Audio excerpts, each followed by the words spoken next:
Well, good afternoon or good morning, depending on where you are and wherever that might be. I hope that you are doing well. Welcome to our webinar, Building a Simple Marketing Strategy That Has a Big Impact. My name is Martin Morgan, and I'm excited to be your host this afternoon for this webinar. And as you think about something like a marketing strategy, it may be something that you spent some time on before. Maybe you haven't one in place. Or maybe you've thought about it, but you really haven't gotten any too far on during the process. Part of that is because it can seem like it's just too big of a task. And it can be overcomplicated depending on what information you find about marketing strategy. And we'll talk through some of those pieces as we go through the presentation. So many times you just don't get started, or maybe you do start it and you get held back because it's such a big process or a long process, and you don't really see where the value is.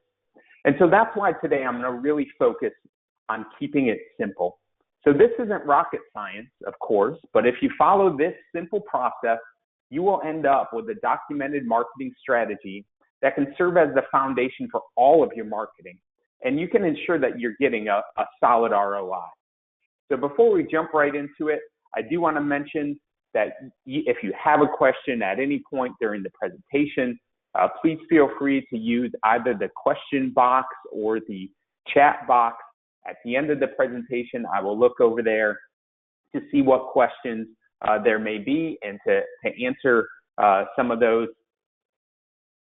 if it works from a time standpoint, certainly, and I'm always happy to answer questions. Also, within that chat box is my email address, so if maybe you want to just email me a question, you do not necessarily want it in front of all of this, or you want an exchange. And I'm also going to make this template available. If you just want to request the template, feel free to email that to me as well, that request or anything else. You just want to talk about marketing, I'm happy to talk with you. I'm happy to exchange emails, certainly, of course. And again, want to thank you for being with us today. And now we will jump right in here. So one of the great things about this process in the document that I'm going to share is that while it starts with key elements, it also allows you to add on over time. And we'll get to some of those add-ons toward the end of the presentation, but let's just start with the foundation here. So the key elements, the important elements of this as a marketing strategy as we're going to look at it. And the first element is the value proposition. Sometimes you might find an extensive definition of value proposition that makes it difficult to reach. I'm going to define it much more simply than you typically see, and we'll go through that. Target audience pain points, target audience's desired outcomes, benefits, features, and lastly, but very importantly, competitive advantages. And an important consideration for this approach is that people make emotional decisions and then justify those decisions with logic and facts. So I'm going to say that again because I do think it's so important.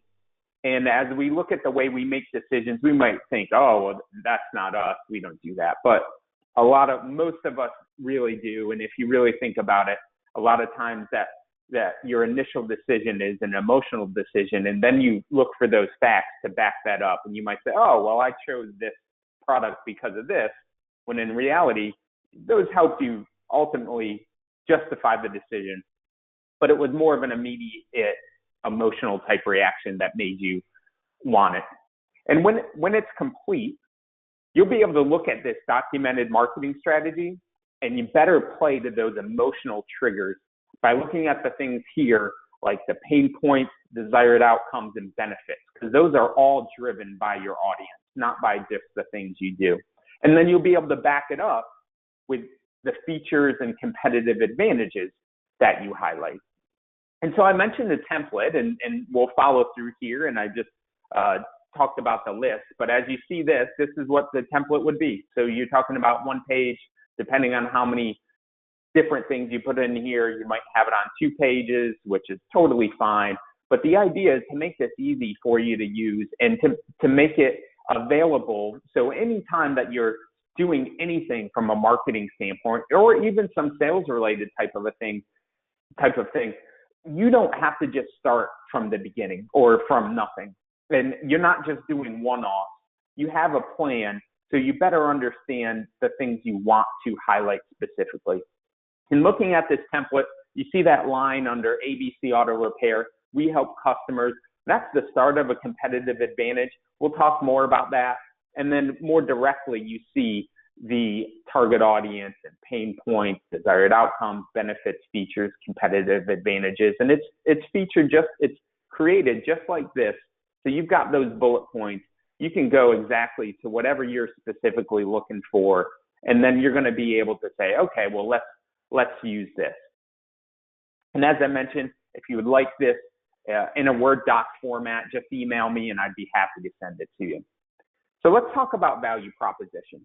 And while it's at the very top of the list, I'm going to hold us all off. We'll talk about it at the end. And the reason we're going to talk about it more at the end is because all the pieces along the way really build up to the value proposition. So it's not just something, you don't just start with the value proposition.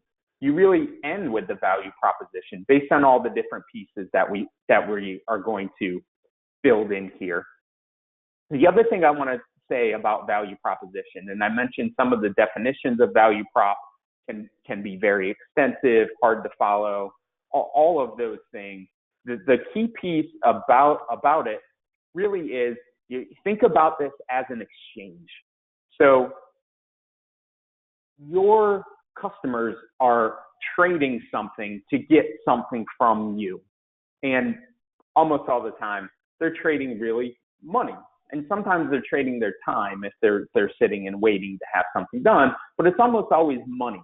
And so the idea is, what are you going to give them of value for that money, for their hard-earned money that they are giving to you? And you think about the scale and the value.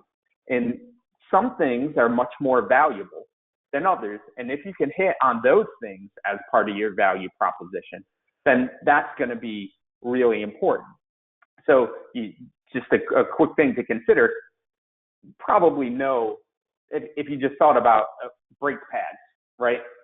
How much do brake pads cost? And if you just think about that from a value proposition standpoint, okay, they're giving you your hard-earned money, and you're giving them brake pads. That doesn't sound all that appealing to most people, right? It's like, okay, well, brake pads don't cost that much probably. So how much are they going to be willing to pay?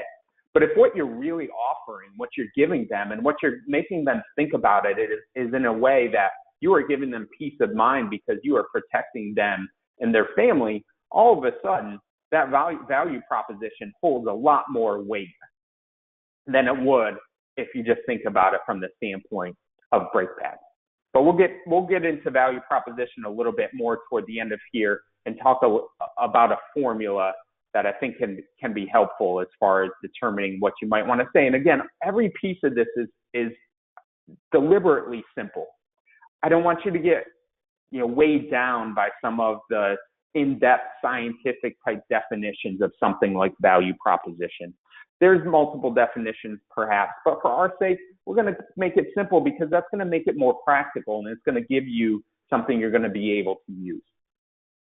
So the key thing here, one of the key things, especially as you start, is your target audience. And you really want to think about that target audience. What is that group? Who are the people that you want to target with any of your marketing efforts? And as you start to think about this, you want to describe them as specifically as possible.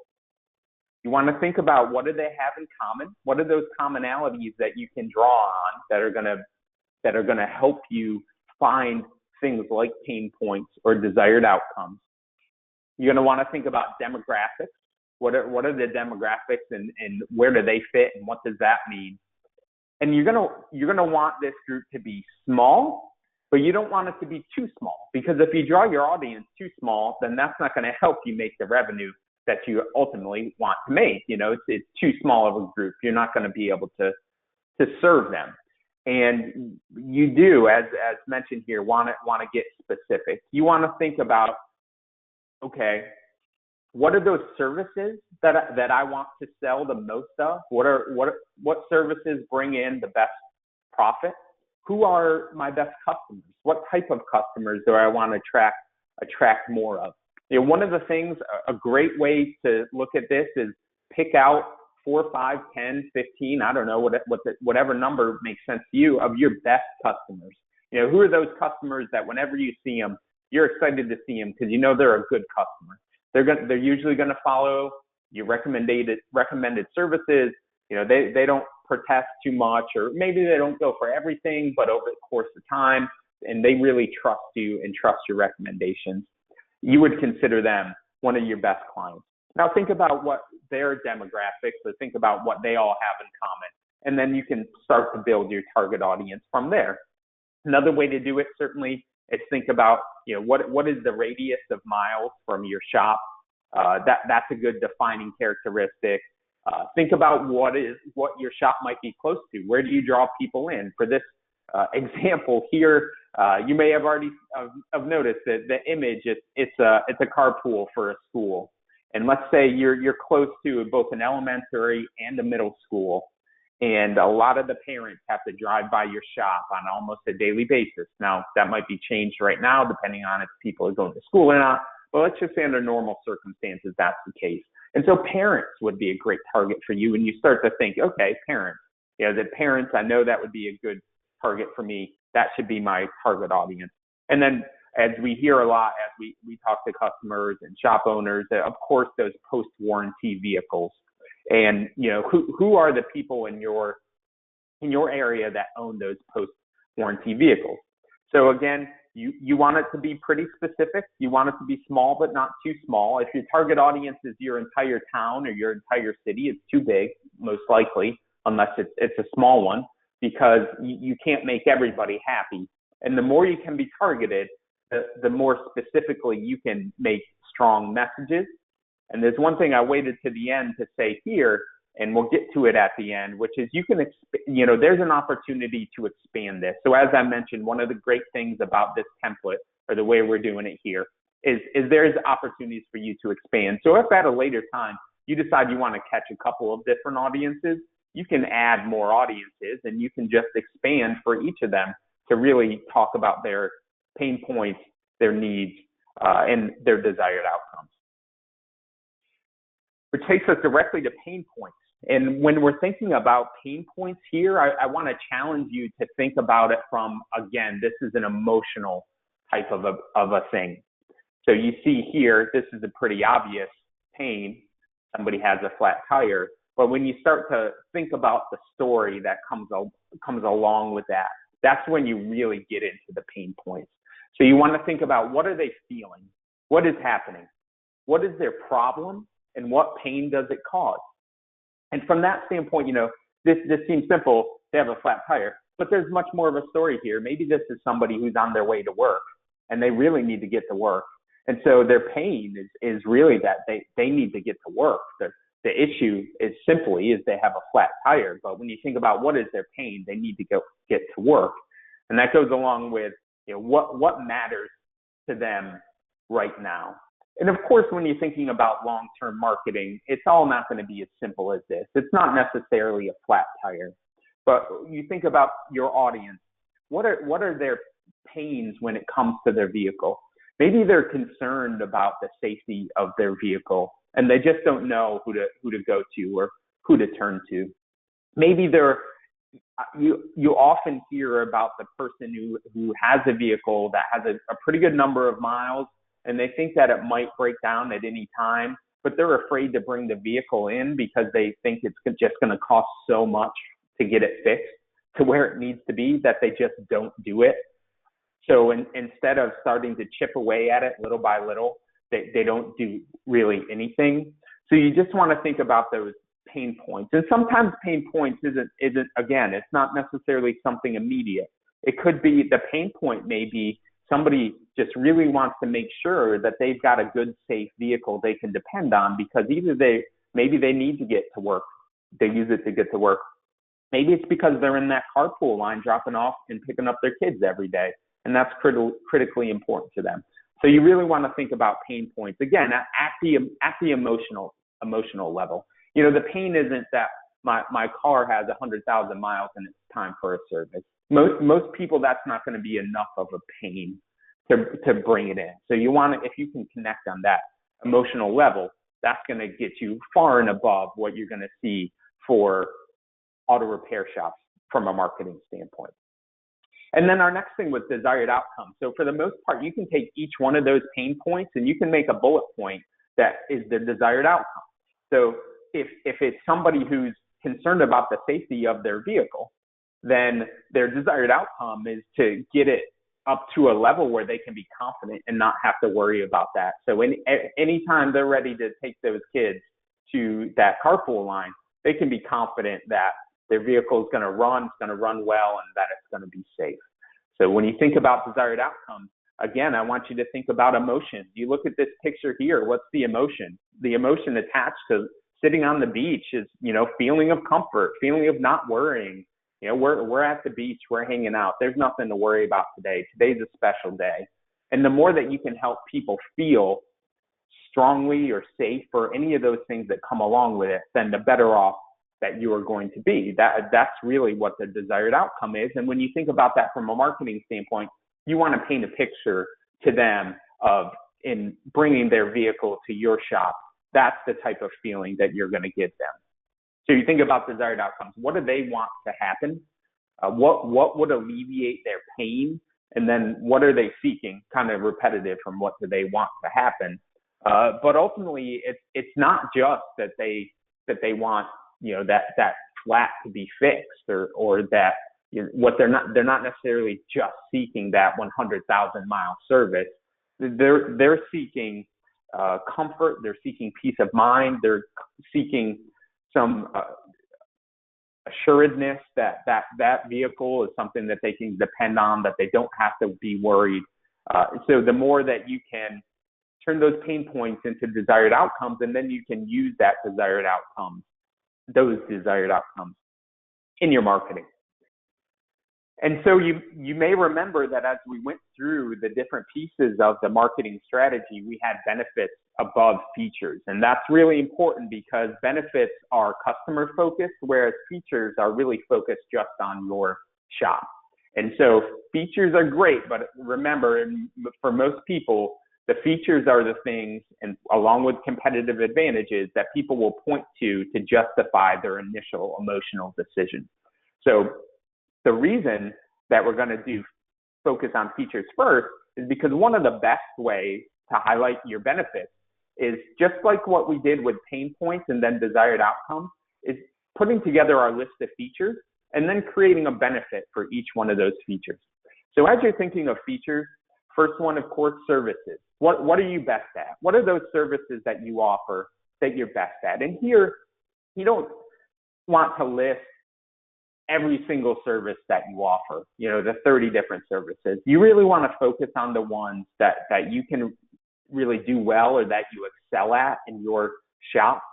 You want to focus on the ones that you'd like to attract more of, and maybe that's because your profit is better from those specific services. So you start to make that list. You probably want to limit it to probably about 5 at most, because again, you're going to create benefits from those. And when you think about it, maybe you are doing something amazing when it comes to an oil change, but chances are it's going to be really difficult to differentiate yourself based on the oil changes that you're providing.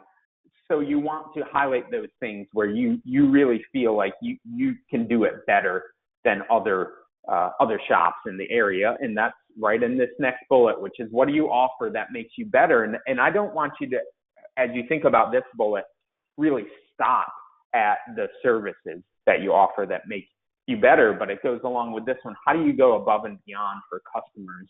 So when you think about that, what makes you better? How do you go above and beyond for customers? Those are those additional things that come along with doing business with your shop. And maybe, now it's not as much of a differentiator perhaps as it would have been 10 months ago based on our what's happening in the world, of course.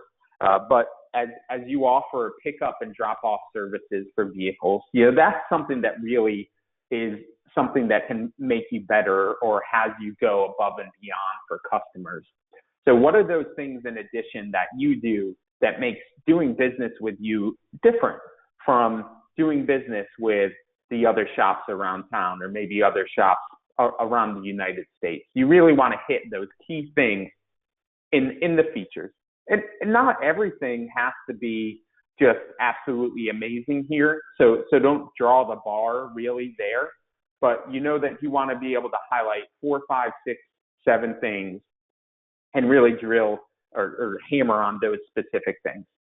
And then, as I mentioned, you want to turn those features into benefits. And again, we're thinking here benefits. This is in the mind of the customer. Where do we want to take them?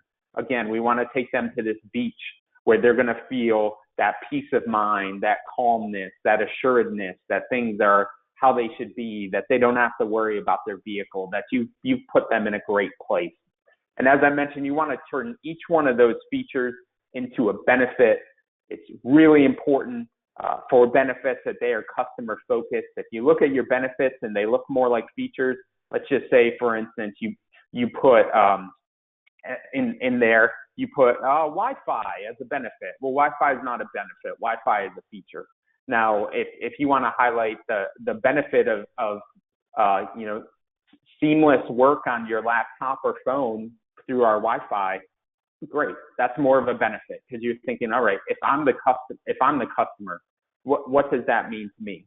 And when you're thinking about benefits, what you really want to do, you kind of want to go 180 degrees and look at it from the other side of the counter. Now, think about your customers and what's important to them and what's really a benefit. And again, as I said, a lot of times you can just take those features and turn them into benefits. So that's a key way to do that. Consider desired outcomes. That is obviously important here. There's a reason that you focus on desired outcomes earlier. Those can definitely be benefits. Consider motivators. What's going to make somebody move? So when you think about how are you going to use this, how are you going to use this information, these benefits are going to feed right into your marketing messages. So let's say you're thinking about doing an advertisement in like a local magazine or something of that nature, or you're thinking about doing a postcard. A lot of times your best bet, if you put in the work here and you've thought about these things, you can lift, a bullet or two right off of this marketing overview page that you have, and you can drop that right in because that's going to be some really good marketing selling language to put right on that postcard. It's going to be focused on the customer, and it's going to help you and help you drive them into your shop because you're connecting with them, again, at an emotional level, at a level that's really going to matter and it's going to motivate them to do something. So you think about something here, and one of the examples I used of a feature is if you had a touchless pickup and drop off service, and you think about the benefit which comes along with something like that, which you can say something along the lines of stay safe and make sorry, I was trying to go definitely with the stay safe, but you want to think about saving them time. So you think stay safe and save time with our touchless pickup and drop off service. Something like that is really helpful. You think, especially now, if there are people in your community, a lot more people working from home, there might be a lot more people home with their kids because their kids are having to do school from home. So that benefit where you don't have, the customer doesn't have to worry about taking their vehicle to your shop, potentially waiting or not waiting. They don't have to worry about any of those things. They can just talk to you over the phone, conduct the transaction that way. It makes it safe. It makes it easy. Those things are critical. And again, using those benefits from the mind of the customer. So now I want to talk about competitive advantages. And I will say that a competitive advantage, as I think I mentioned earlier, is one of those areas where, deep marketing thinkers have made this harder than it necessarily needs to be. And I like to use a model by a marketing sales typewriter named Jamie Smith. And some of the key things that Janie Smith says, competitive advantages, it must mean something to customers. It has to be measurable, and it has to play a role in the buying decision. So these are key things. When you think about competitive advantages, you want them to be things that are also provable, which some people, and unfortunately it's very difficult to do this now, but a lot of organizations over time will claim that customer service is one of their competitive advantages, but they really have no way to measure it or to quantify it, to really build up trust within their customers or potential customer base. And I think in large part, Google has helped us in that way, because now you have Google reviews, and you think about what are the things as an auto repair shop that you could highlight. Google reviews definitely something, because that's measurable. So to be able to say, that you have a 4.9 average Google review on 200 reviews, that's impressive. Well, that's good social proof for a potential customer to be able to say, oh, wow, well, look at all these other people that have done business with this shop. This shows that they are obviously trustworthy, that they give good service, that I can depend on them. Another good thing from a shop perspective would be awards. If you won something like Best Auto Repair Shop in Raleigh, North Carolina, that's where I am, that sort of thing, wherever it is, wherever your community is, or something like that, that is a provable, measurable thing, and it differentiates you from other shops in your area. So you don't want this to just be non-measurable things that almost everybody is claiming. You want them to be specific things that are going to play a role in the buying decision. And, sharing, not specifically to talk about us and what we do, but more to give you some additional examples of things that fit here. For us, I'll share 3 of those competitive advantages. One of them, we have more than 2,500 repair shop customers. So trust is really important, as you all know, in the auto repair industry. There's a lot of people out there that are building websites and offering web services to auto repair shops, unfortunately, that are taking advantage of them and not providing good service. And so, trust is a big thing. The fact that we have 2,500 repair shop customers often sets a repair shop owner at ease to know we've earned and taken care of these customers over time. So that's an important thing. 0 contracts, that's certainly from the standpoint of, it's immeasurable. We don't do contracts. That's important to shop owners. They know they're not going to get locked into something that they can't get out of. And then 0 added costs for customer support. Knowing that they won't have to pay additional based on how we operate, and that they can ask for anything. There's not going to be any cost on top of that. Is again a key thing for the buying decision. So just some additional things to think about as you're thinking about building competitive advantages. And so that brings us to value proposition. And we've worked all the way through this process, and now we're going back up to the top, to the value prop, because now we understand our audience better. We understand what their pain points are. We understand their desired outcomes. We've talked about features. We've built up our benefits based on our features. We're ready to talk about this value prop now, right? And so I'm going to put this up here, and it's going to be not wonderful to decipher, but I'm going to show some examples right after this slide, so it gives you an idea. And this is like a boilerplate way to just start to identify what your value proposition would be.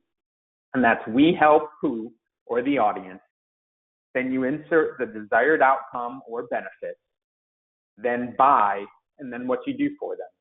So in the simplest format of a value proposition, people give you their hard-earned money, and this is what you give them in return.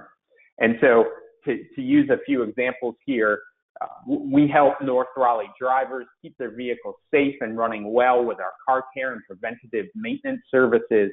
So that follows that boilerplate statement almost perfectly, lines right up with it, gives you a general idea of what that looks like.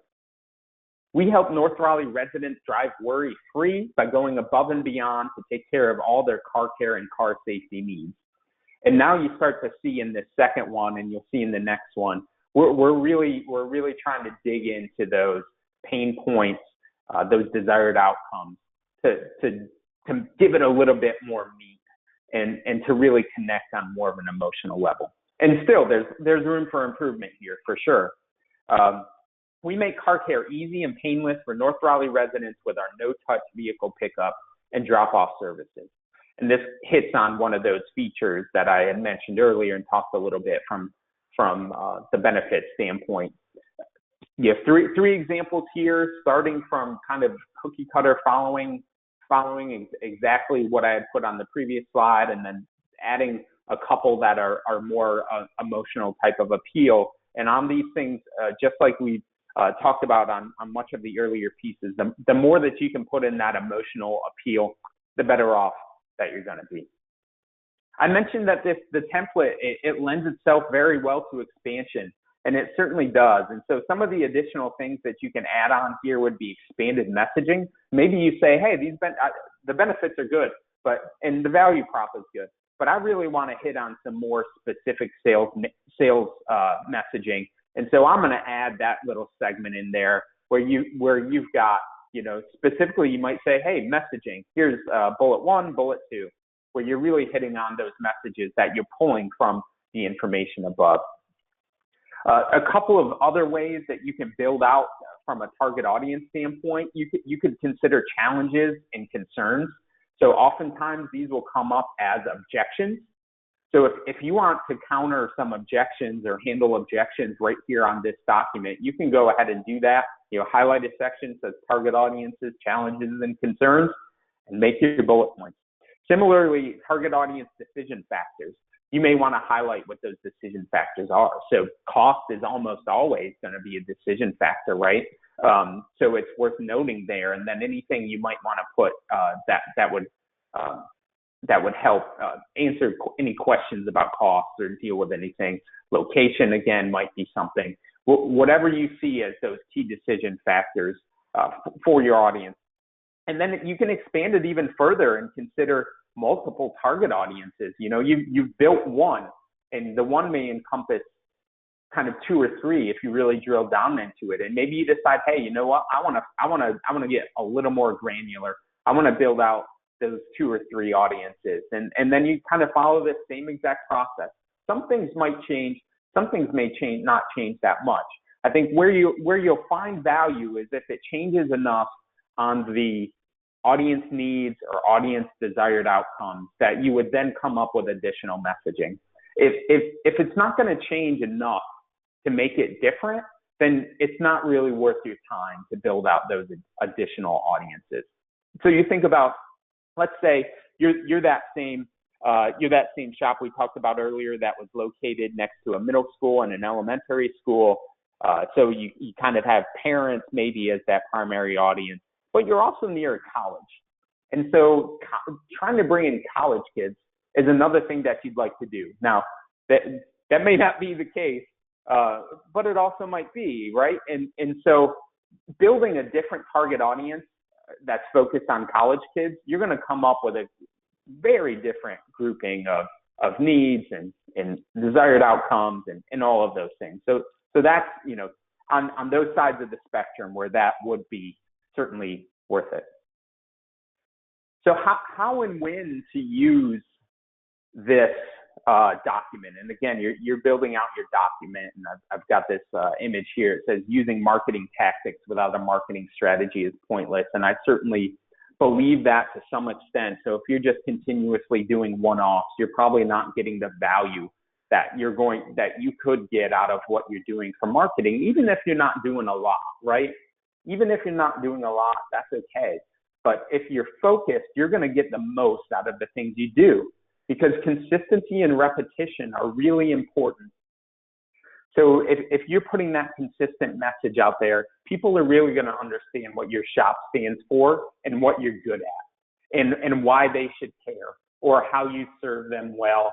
And the more they get that message, the more likely they're going to be to believe it, to see it, and to reach out to you. Another way to use it, and I've got the bullet here, all your marketing efforts. Anytime you're thinking about doing something related to marketing, you pull out this document and you look at it because it keeps you right on your talking points. And I will say I've built one of these for us at Repair Shop website, and we referred to it so often when I first started with the organization that now we don't need to refer to it as much because it's just ingrained completely in our thinking and our approach to how we do things. But we do update it, and it's a living document. It should be updated as you change or tweak or things change around you for your services. But you use it for anything that you're doing from a marketing standpoint. That value proposition that we talked about, if you build that, that's really your elevator pitch. If you need to use an elevator pitch, you can use that in that way. Service advisor conversations, because these should be the messaging points that people all across your shop are using.